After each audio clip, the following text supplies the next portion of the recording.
Australia! Hello, Australia!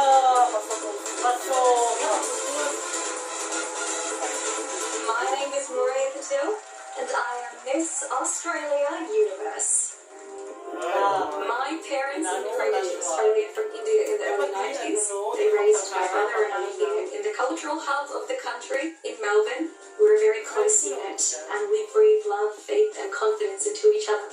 When I was growing up, as somebody who did experience racism, who was bullied, and who did have significant mental health struggles, I know what it's like to need somebody to say, it's going to be okay, and what you're going through now doesn't define your future. I apply my degrees in psychology and management to a portfolio of projects where I champion social justice causes that I believe in.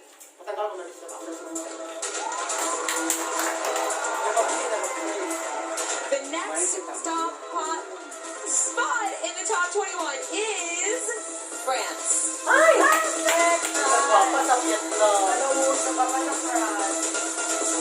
Bonjour, je m'appelle Amandine Petit et je viens de France. J'étudie en Master de Management des établissements et structures pour devenir directrice d'établissement de santé auprès des personnes âgées. Ma grand-mère a été malade de l'Alzheimer, donc été grâce à mes proches et ma grand-mère. Je souhaite soutenir la recherche médicale pour pouvoir améliorer le quotidien de ces personnes et ainsi prendre en compte aussi toutes les personnes qui habitent autour de la personne âgée malade, c'est-à-dire les proches aidants. Je combats pour les droits de la femme. Nous sommes toutes concernées et nous avons toutes le droit à la parole en étant Miss France. Cela permet de porter la voix encore plus loin.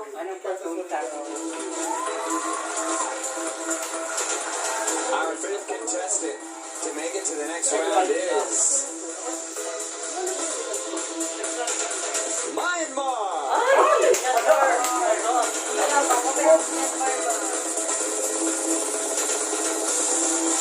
Hello everyone, my name is Tata and I am Miss Universe. I think you all know about the news of the crisis in Myanmar. Our people are dying and being shot by the military every day.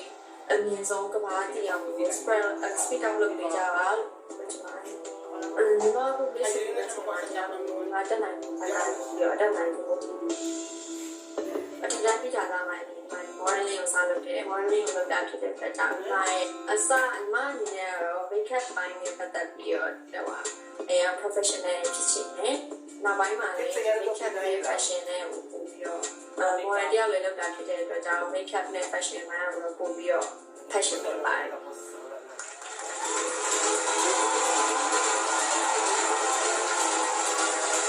Next up, please welcome Jamaica. Hi,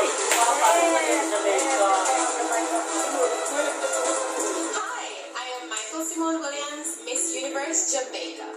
So my advocacy surrounds mental health in children and teenagers. Mental health is something that is personal to me and I'm passionate about it because my mother died in 2017 when I was just 20 years old. My mother was someone who always believed in the power of me, and I really, really love her for that. That is something that I still carry on to this day, even after her passing. The things that she has taught me as a child, those are what have led me to where I am now and to be the advocate for people that I am now. And so I absolutely believe in the power of God. I believe in the power of the role and the power of influence.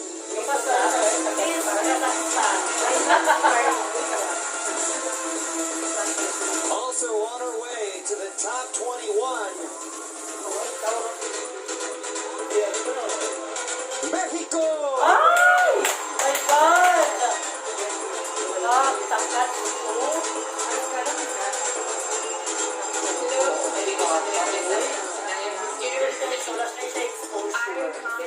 Dapat i-buwak and I grew up with a very huge family. I'm not having so many family members. I have like 40 cousins and I have 2 sisters, which I love so much. I also work with the tourism office from Chihuahua and I am the official ambassador of tourism. I see myself as an ambassador of human rights because that's something that I truly care about. And I want the young girls to realize that and to fight for their rights.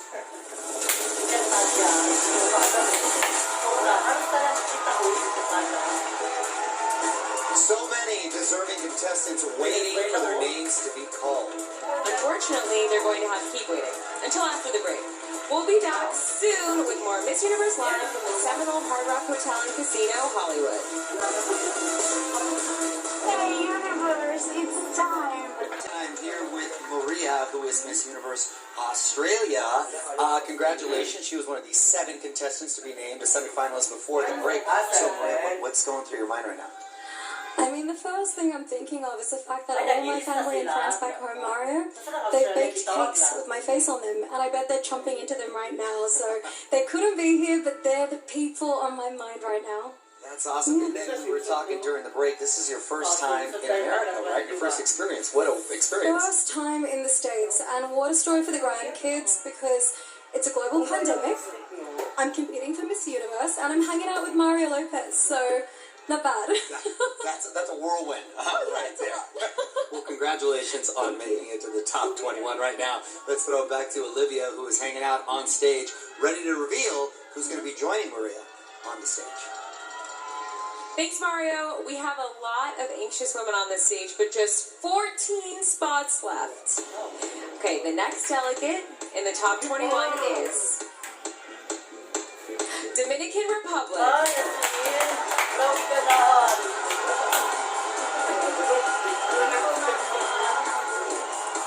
Hello Universe, I'm Kimberly Jimenez, Miss Universe Dominican Republic. My biggest passion in life is to continue a tradition started by my grandmother, when I was just 5 years old. Abuelita Lidia developed me and all my sisters the principle of serving without cost, the passion and compassion that is needed to serve another. That's why I've been working for several years at a non-profit organization, Niños de Cristo, located in my hometown, Guatemala, which consists of lonely girls to help them in creating this emotional and physical bond that will help them to achieve their goals. I feel so grateful to be here in front of all of you representing my country, Dominican Republic.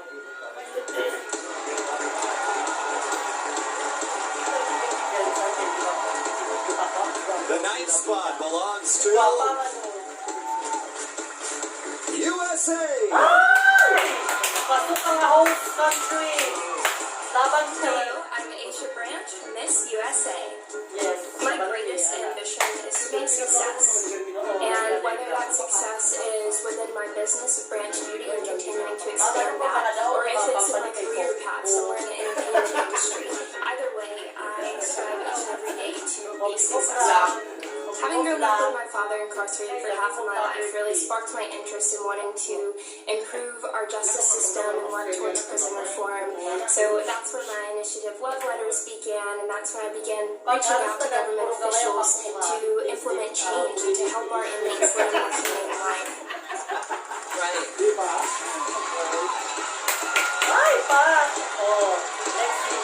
Still in it to win it is Indonesia.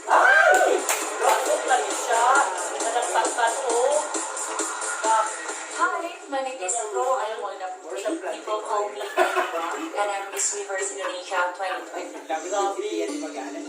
I love spicy food. I will eat like 10 or even 15 or 20 chili in one time. I bet that no one can beat me in eating spicy food. I have a platform called Smile Village. It is a platform for the youth to give back to the community, giving seminars for women, giving organ pandemic, giving the seminar for the children to reach their dreams as high as we can. As my motto that I always believe, let's make the universe smile together.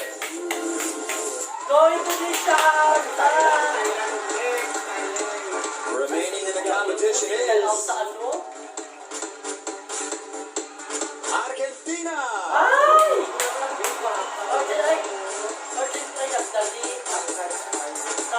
Hello, I'm Malina Miss Argentina Universe.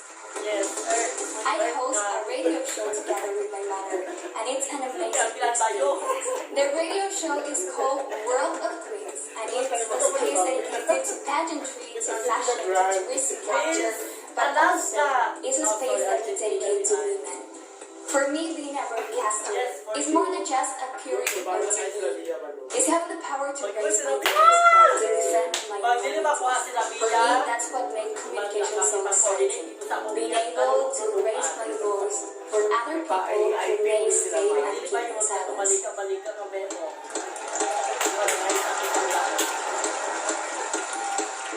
Moving one step closer to the crown. India.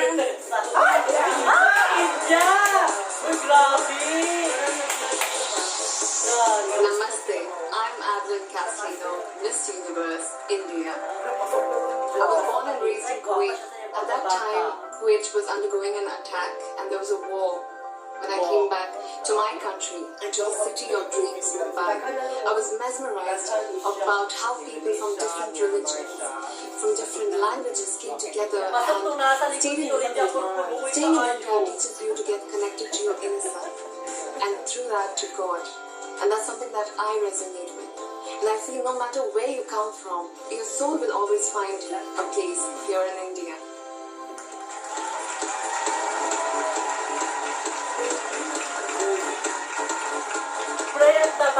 Also advancing. Curacao!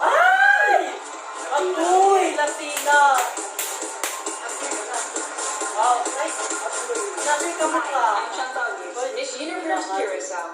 Something you may not know about me is that I co-own a ranch with my mom and my sister. Being diagnosed with autism wasn't a surprise to me or my family. It explained many things, why I couldn't express my feelings into words and my communication. And when I grew up, I would spend hours and hours around my horses. I felt free, confident, and I felt like no one could judge me. So that's the reason why I decided to do horse therapy. In the evening therapy, we make sure that we teach children to step out of the comfort zone and start celebrating who they are. Together with my family, we make sure that all children are supported, safe, and feel secure.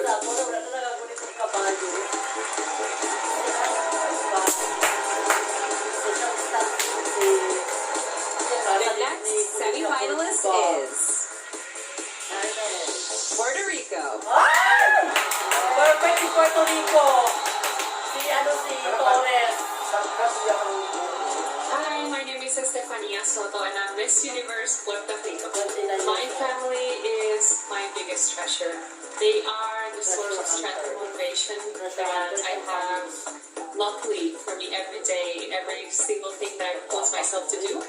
Puerto Rico is my place of power. The story of my island represents a lot of resilience and power in the people. That ability to confront difficult situations and different challenges that we face. I think one of the strongest things that Puerto Ricans have is the power to connect with one another and these moments of crisis.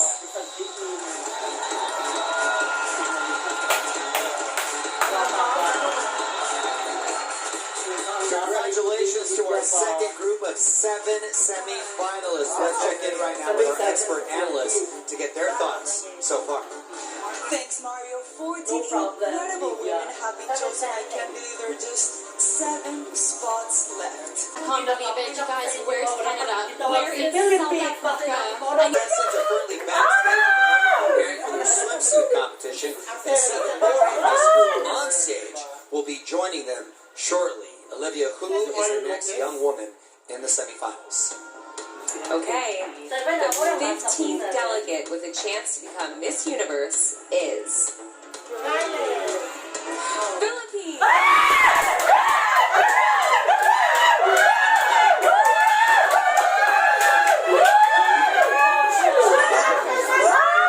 All the way from the Philippines.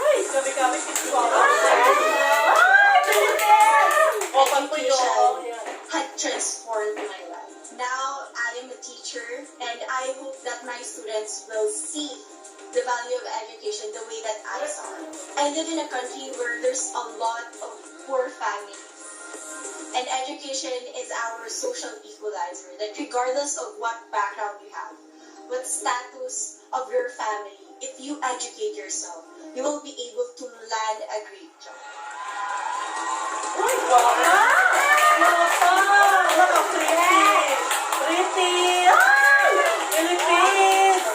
One step closer to her dream is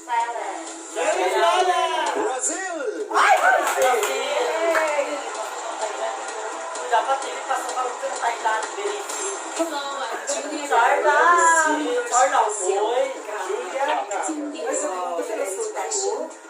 have been active in China for the past 3 years. I chose China because I decided I would like to do what no one else had done before, to become the first Latin American actress to enter into the Chinese film industry. And I'm really happy to say I made it. So after China, I feel I'm ready for everything.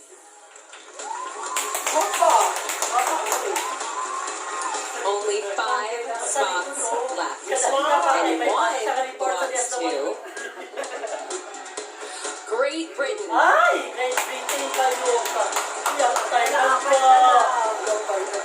my name is Jeanette and I am Miss Universe Great Britain. Come here running and I'm out of breath. My biggest passion in life is music. I was living my dream performing for millions of viewers every single week on the X Factor UK. I rarely needed something that I could have control of, something that couldn't be taken away from me, and that something was education. I have 2 degrees, one of which is a master's in international economic policy and analysis, and now I work as the youngest manager at a leading economic consultancy firm. People often ask me, well, are you a corporate businesswoman or are you a singer? It's a bit confusing. You have to choose. I don't have to choose. I perform on stages and I go back to the boardroom and I close 6-figure deals.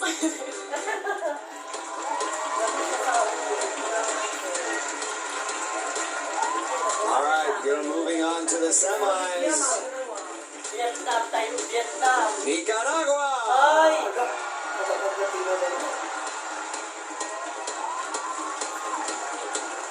My name is Ana Marcelo, Miss Nicaragua Universe.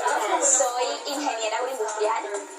Ayudo a pequeños y medianos negocios con asesoría para poder agregarle valor a sus productos. Mi familia, la mayoría, somos mujeres. Y estoy feliz de haber crecido en una familia sencilla, humilde, pero rica en valores y en principios. Desde muy niña tuve que trabajar y creo que esto me ayudó a ser lo que tenemos mucha fortaleza. Y eso es lo que quiero inspirar en cada nicaragüense, en creer en ellos y en su valor y potencial.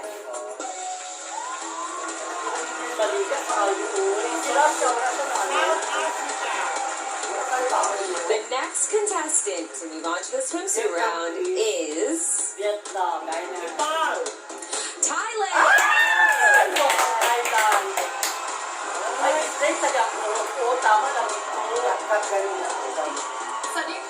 Hi everyone, I am Amanda Shanisa of the Miss Universe Thailand. My mother once told me a story that when I was born, my father picked me up and went to the beach just a couple days after. Being an island girl, I decided to get my open water certificate. It was a whole different world that I did not know existed. Being a mental health advocate is something that is really close to my heart and it's very, very important to me. And that's why I started my Have to Listen campaign to raise awareness about being a better listener. Because if we know about it, then we know how to deal with it.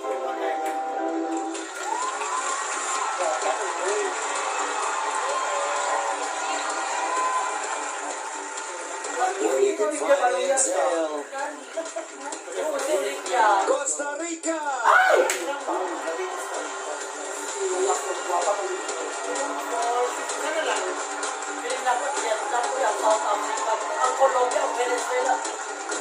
Hello, I am Yvonne Cerdas, Miss Universe Costa Rica. Well, I study software engineering. I work for Intel as a solution analyst, and I'm passionate about writing code. Also, something that is interesting about my job is that we do different things every day. I am dyslexic, and it was so hard for me to study. I would love to be a leader. And also, I would like to inspire people who have the same condition as me. You have to be strong and you have to be resilient. No matter your condition, you can achieve whatever you want. Failures do not define us.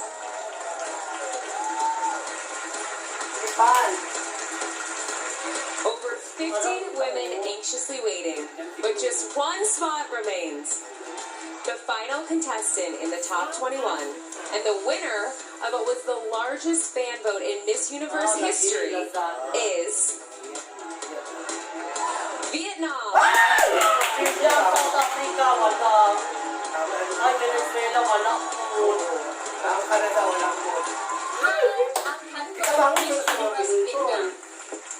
Tôi là một nạn nhân của việc quấy rối tình dục và tôi đã từng không nói về câu chuyện của mình với bất kỳ ai, và tôi đã để câu chuyện đó trong lòng mình và không có cách nào vượt qua được.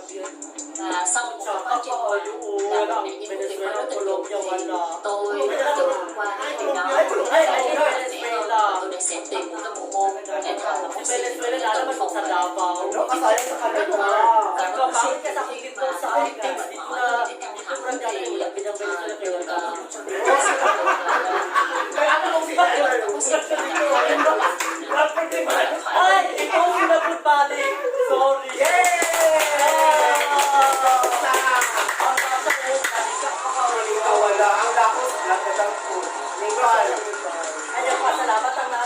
Heat here, and we're really excited. Very excited to be here in Hollywood, Florida. The one step closer to the goal. As we mentioned earlier, tonight's semifinalists were chosen by our selection committee. So right now, let's check back in.